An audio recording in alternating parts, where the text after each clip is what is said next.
सम्मेलन का जो शीर्षक है वह सामाजिक न्याय और बहुजन संवाद है। सामाजिक न्याय कोई आज की धारा नहीं है। इस धारा में आपको आज से कोई 2500 साल पहले गौतम बुद्ध मिलेंगे, जिन्होंने इस समाज की जड़ता को खत्म करने के लिए अपना जीवन दांव पर लगा दिया। उसी परंपरा में आप आगे बढ़ेंगे तो भक्ति आंदोलन के दौर में आपको तमाम भक्ति कवियों का जिक्र होगा। कबीर मिलेंगे आपको, रविदास मिलेंगे, और आधुनिक भारत में आएंगे तो आपको महात्मा फूले मिलेंगे, सावित्रीबाई फूले मिलेंगी, फातिमा शेख मिलेंगी, और सबसे बढ़कर बाबा साहेब अम्बेडकर आपको मिलेंगे, डॉक्टर लोहिया मिलेंगे, नेताजी मिलेंगे, शरद यादव जी मिलेंगे और लालू यादव जी मिलेंगे। तो कोई आज की धारा नहीं है। सामाजिक न्याय तो हजारों सालों से इस देश में चला आ रहा है, लेकिन आज हमें संवाद की जरूरत क्यों महसूस हुई?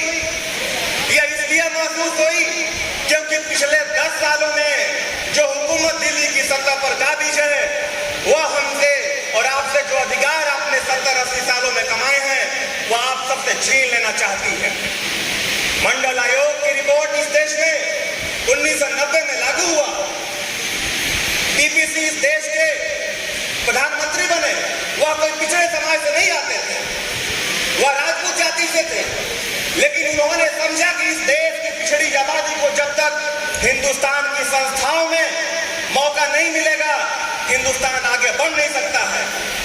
और जब उनसे पूछा गया कि आप कमजोर लोगों को, जो मेरिट वाले लोग नहीं हैं, उनको आगे भेजेंगे तो इस सिस्टम का क्या होगा? यह सिस्टम तो धाराशायी हो जाएगा। बीपीसी ने कहा कि इस सिस्टम की मेरिट पे पहले मैं सवाल खड़ा करता हूं, जिस सिस्टम ने इस देश की 55-60% आबादी को सदियों से गुलाम बनाए रखा है। आज हम सबको नारा याद है, जब बीपीसी 1989 में चुनाव लड़ते थे तो नारा लगता था, राजा नहीं फकीर है, देश की तकदीर है। और जैसे ही बीपीसी ने इस देश के पिछड़ों के हक आवाज को बुलंद किया, क्या नारा लगा? राजा नहीं रंग है, देश का कलंक है।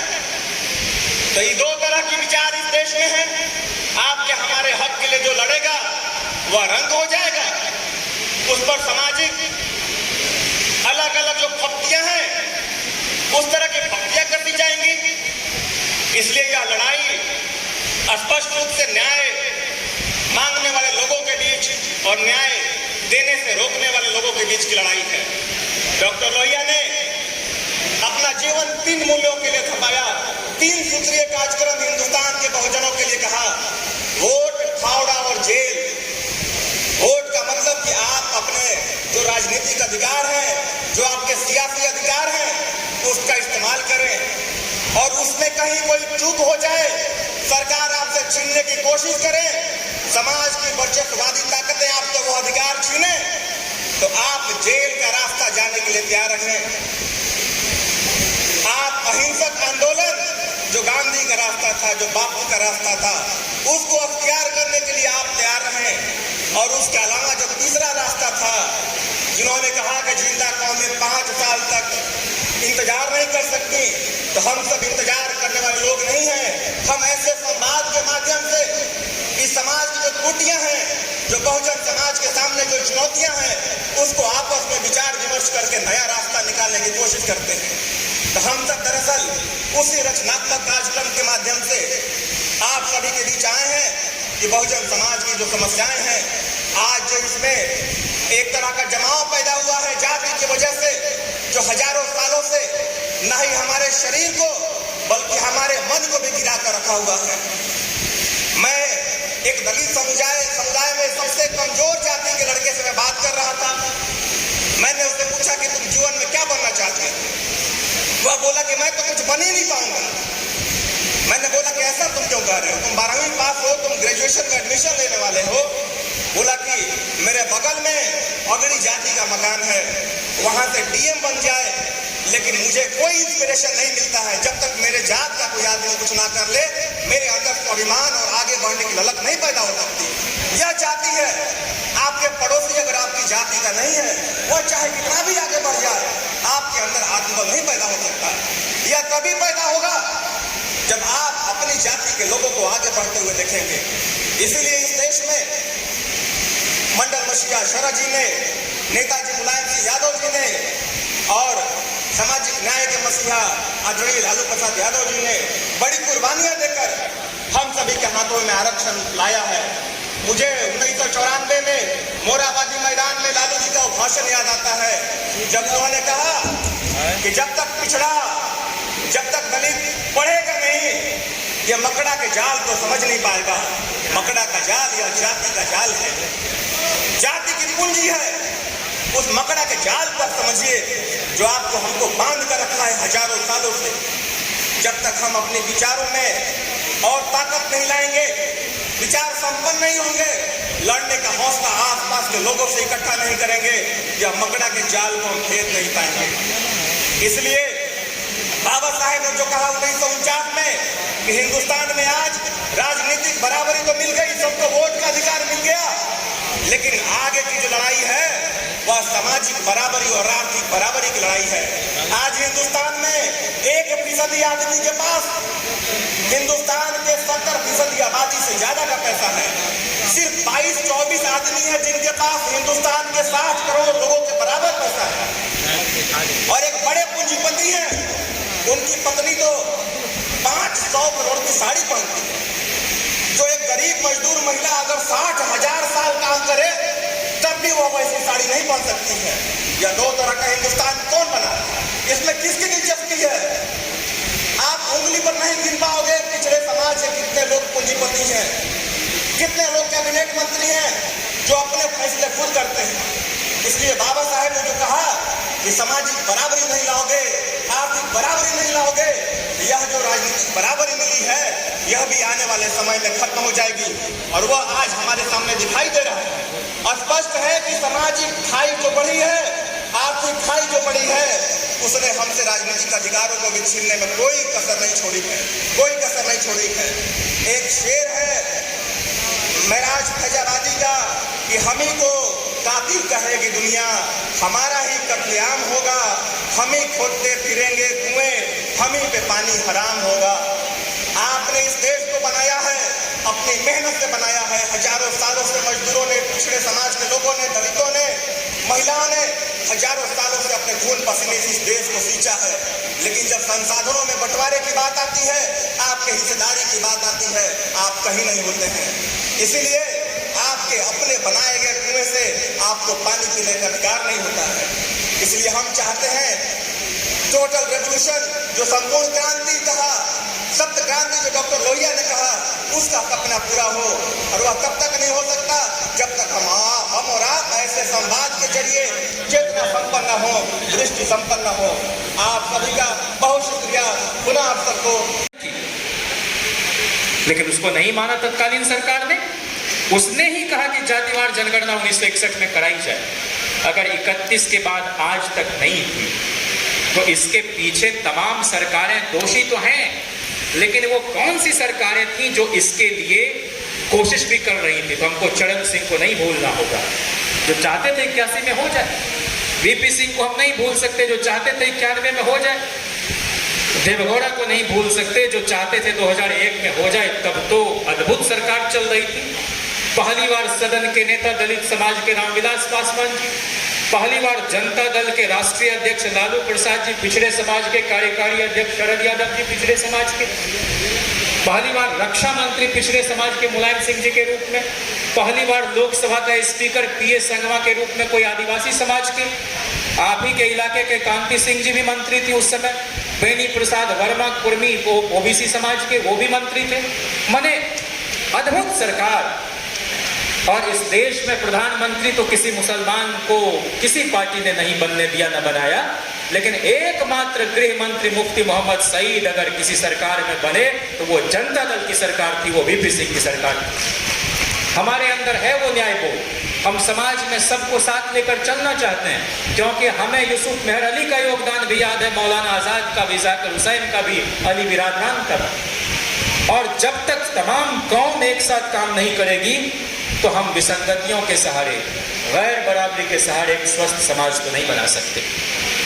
मित्रों, जब हमारी सरकार जा रही थी तो उस समय विश्वास मत पर बोलते हुए जो शरद यादव जी ने एक ऐतिहासिक तकरीर की, उसका कुछ अंश आपके सामने मैं रखना चाहता हूँ। अभी बात हुई कि हर जाति अपने से कमतर एक जाति ढूंढ लेती है और अपने आप पर गौरव का अनुभव करती है। अरे जाति भी कोई गौरव की चीज है। उन्होंने कहा पूरी दुनिया में अव्वल इस देश में हम किस बात पर अभिमान कर सकते हैं? क्या हम इस बात पर गर्व कर सकते हैं कि सदियों से 1/4 आबादी को हमने छूने तक का काम नहीं किया, उन्हें अछूत बना कर रखा? क्या इस बात पर हम गर्व करें? इस बात पर कि हिंदुस्तान में लोगों को पेशों से बांध दिया गया है। आज लकड़ी देखो तो बढ़ई दिखता है, लोहा देखो तो लोहार दिखता है, पानी देखो तो मल्लाह दिखता है, भैंस देखो तो ग्वाला दिखता है। अरे नेल्सन मंडेला का तो हम ताली पीट पीट कर स्वागत करते हैं, वहां तो सिर्फ काले गोरे का अंतर है। लेकिन यहाँ हिंदुस्तान पर जहाँ ये सदन है और 21वीं सदी आपको मालूम पड़ेगा, लेकिन ठीक जमुना पार चले जाओ तो वहाँ 16वीं शताब्दी है, जहाँ पर लोग गटर में जीने को विवश हैं। क्या इस बात पर हम गर्व कर सकते हैं? दुनिया में सबसे ज्यादा भगवान हमारे यहाँ पैदा हुए हैं। यह देश गर्व कर सकता है कि यहाँ 33 करोड़ देवी देवता हैं। 62-63 करोड़ हिंदुओं पर 33 करोड़ देवी देवता, यानी हर दो हिंदू के पीछे एक भगवान है। और बावजूद इसके इस देश की जैसी दुर्गति दुनिया में कहीं आपको देखने को नहीं मिलेगी। और उन्होंने कहा कि आज मैं कोई भारत सरकार के मंत्री के नाते बोलने के लिए यहाँ नहीं खड़ा हुआ हूँ सदन में, आज मैं एक राजनीतिक कार्यकर्ता की हैसियत से बोल रहा हूँ। हम तो जो काम करने के लिए आए थे वो काम हमने कर दिया। हमारे बाप दादों ने इस देश पर हुकूमत नहीं की है, लेकिन हमको जो थोड़ा वक्त मिला है, हमने मंडल कमीशन को लागू करना था, उसको लागू कर दिया। और इसी गांधी मैदान में लालू जी ने कहा था कि चाहे धरती पर आसमान गिर जाए या आसमान धरती आसमान में लटक जाए, ये मंडल कमीशन लागू होके रहेगा। लेकिन आप सबने कहा, पूर्व के वक्ताओं ने कि 40 सिफारिशों में सिर्फ 2 लागू हुई, और जो नौकरी में आरक्षण उसमें बार बार उस पर कुठाराघात होता है। उसके पीछे के भी वजूहात ये है कि अगर उच्च शैक्षणिक संस्थानों में जो यूपीए 2 में लागू हुआ, जिसमें राष्ट्रीय जनता दल दूसरा सबसे बड़ा दल था, अर्जुन सिंह जी शिक्षा मंत्री थे, अगर ये काम 1990 में हो गया होता कि यूनिवर्सिटीज में इन वर्ग के लोगों को रिजर्वेशन मिलता, एडमिशन मिलता, तो रिजर्वेशन पर जो सबसे ज्यादा अटैक होता है ये उसी समय बंद हो गया होता। आज इतनी बड़ी तादाद में विश्वविद्यालयों में लोग पहुंच रहे हैं, तो उसके बारे में बात कर रहा हूं। आज भी हमारा सपना है कि प्रोन्नति में पिछड़ों को आरक्षण मिले, जो उसकी सिफारिश है। पिछड़ों का कोटा न भरने पर 3 साल खाली रखने की उस पद को संस्तुति हो। SC ST की तरह ही आयु सीमा में OBC को छूट हो। SC ST की है और जलसा शाम भर का है। और हम सब लोग लक्ष्मण जी को सुनना चाहते हैं। वो हमारे अतिथि भी हैं, हमारे सूबे आए हैं। लेकिन एक बात कहूं कि न लक्ष्मण जी अब प्रोफेसर रहे, न मैं अब छात्र रहा। हसरत जरूर है कि ये दुनिया जो एक मदरसा है और हम सब लोग जो तालिबे इल्म हैं, तो जीवन भर विद्यार्थी बना रहूं। और ये जो 40 वर्षा छात्र नेताओं का एक दौर हर पार्टी में हम चाहते हैं वो ख़त्म हो। हमारी तो पढ़ाई लिखाई अब लगभग औपचारिक रूप से मुकम्मल हुई। अब मैं कोई छात्र नेता नहीं हूँ। नए साथियों को अब वो काम करना है। और दिल्ली विश्वविद्यालय में भी बहुत थोड़ा वक्त हमने गुजारा, फिर मैं जवाहरलाल नेहरू यूनिवर्सिटी में आ गया। वहाँ कई यूनिवर्सिटी, अम्बेडकर यूनिवर्सिटी है, IB यूनिवर्सिटी है, जामिया मिलिया इस्लामिया है। तो तेरा ख्याल है, तेरा जमाल है, तू है। तेरा ख्याल है, तेरा जमाल है, तू है। मुझे ये ताबिशो दानिश कहा कि मैं क्या हूँ। तो आज तक हम परिचय ही ढूंढ रहे हैं अपना। और बहुजन समाज या जिसको हम सबॉल्टर्न कहते हैं, उसके जीवन में चमत्कार नहीं हुआ करता। वो तदबीर से अपनी तकदीर करते हैं। और आज का जो ये मानस मंथन है, वो बहरहाल इसी कोशिश का नतीजा है कि हमारा समाज कहीं जाता हुआ दिखाई पड़े। इसकी चेतना जो सुषुप्त अवस्था में है, उसको झकझोड़ा जाए। और मंडल कमीशन को लागू करने के लिए जो एक आंदोलन हुआ, उसको एक महत्वपूर्ण पड़ाव मानते हुए उसके आगे की यात्रा कैसे हो, इस बारे में थोड़ा विचार किया जाएगा। गेल ओमवेट एक बहुत जीनियस राइटर हुई। उन्होंने कहा कि मंडल आंदोलन के बाद इस देश में कोई बड़ा आंदोलन खड़ा नहीं हुआ, और ये सच है। आज़ादी की लड़ाई के समय जो कांग्रेस सोशलिस्ट पार्टी बनी और कुछ दीवाने किस्म के लोगों ने उसका नेतृत्व किया, और बाद में सोशलिस्ट पार्टी और फिर इतनी टूट फूट, प्रजा सोशलिस्ट पार्टी, संयुक्त सोशलिस्ट पार्टी, जनता पार्टी, बीकेडी, लोकदल चौ, जनता दल, राष्ट्रीय जनता दल, इंडियन नेशनल लोक दल, राष्ट्रीय लोक दल, बीजू जनता दल सेकुलर, जनता दल यूनाइटेड, लोक जनशक्ति पार्टी, और पार्टियां बनती बिगड़ती रही। लेकिन ये पार्टियां भी तभी तक मर्यादा में चलती हैं जब तक इस पर कोई सामाजिक अंकुश आंदोलन का लगा हुआ रहता है। और कोई भी साझा सरकार अगर जनता के प्रति प्रतिबद्ध है, समाज में बदलाव के प्रति प्रतिबद्ध है, तो कुर्बानी की कीमत पर भी बड़े और कड़े फैसले लेती है, और इसको विश्वनाथ प्रताप सिंह जी ने करके दिखाया। 11 महीने की सरकार। लेकिन जैसा कि भाई रिंकू जी ने कहा कि आरक्षण को हम अंतिम मंजिल न समझें। हेलो, अरे भेज रहे हैं। सुनते आए हैं कि आरक्षण गरीबी उन्मूलन कार्यक्रम नहीं है। मैं इससे भी आगे जाकर कहता हूं कि आर्थिक सशक्तिकरण कार्यक्रम भी नहीं है। और न्याय की अवधारणा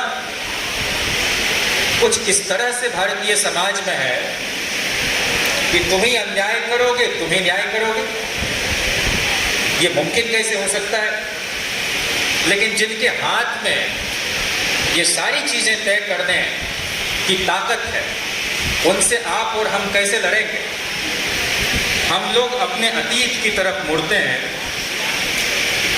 लेकिन सामाजिक न्याय की यात्रा दरअसल आत्महीनता से आत्मबल की यात्रा है। सामाजिक न्याय का प्रश्न मनुष्यता का प्रश्न है, बंधुता का प्रश्न है, और इन सबसे बढ़कर व्यक्ति की गरिमा का प्रश्न है कि हमको इंसान समझा जाए। राजनैतिक रूप से परिवर्तन होते रहते, लेकिन इस देश में वर्ग संघर्ष के साथ साथ वर्ण संघर्ष भी चलाना पड़ेगा, और हमारे पुरखे चलाते रहे। जब से ये धारा थोड़ी अवरुद्ध हुई,